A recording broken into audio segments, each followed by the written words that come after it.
Otro escándalo de la judicatura española. Ha sido puesto en libertad por la Audiencia Provincial de Ciudad Real el asesino de extrema derecha Carlos García Juliá, quien en 1977 perpetró la matanza, la masacre del bufete de abogados laboralistas de Atocha, donde fueron asesinados 5 abogados y 4 más fueron heridos gravemente. Sánchez Juliá ha tenido una vida permanente de sorprendente suerte, sorprendentes permisos penitenciarios, burocracias erráticas, extradiciones que no se pedían, que le han permitido vivir prácticamente en libertad los 193 años de condena que tenía por culpa de estos asesinatos. Tenía la obligación precisa de estar 30 años en la cárcel.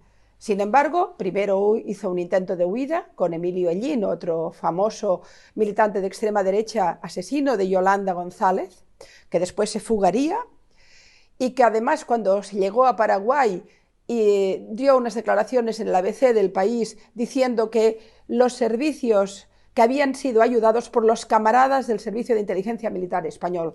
Por cierto, en el juicio por Atocha ya se habló de un comandante de la Guardia Civil vinculado a los servicios de inteligencia españoles de la época que habrían teóricamente, presuntamente, reclutado a los fascistas de la matanza de Atocha.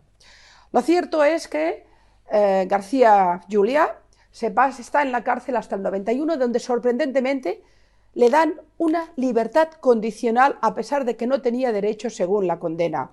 Y en el 94 pide un permiso para ir a trabajar a Paraguay.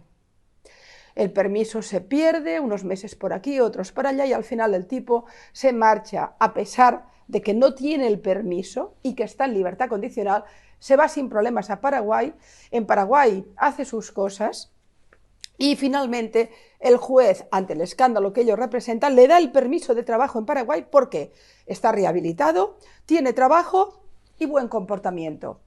A pesar de que García Juliá formaba parte del fichero interno de especial seguimiento, que es el seguimiento necesario y obligado que se da a los terroristas. Pero parece que era un terrorista rehabilitado.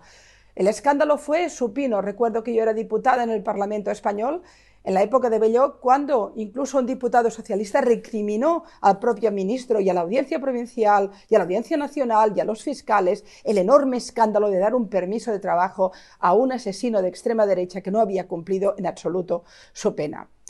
Pero a pesar de ello, el escándalo durante mucho tiempo no consiguió ni fruto. Finalmente hubo un recurso por parte de la Fiscalía invalidando dicho permiso, pero el tipo desapareció definitivamente y estuvo 20 años fuera de España. Hubo un momento en el cual se le localizó en una cárcel de Bolivia por narcotraficante y finalmente se consiguió volver a pedir en 2018 la extradición cuando fue localizado en Brasil.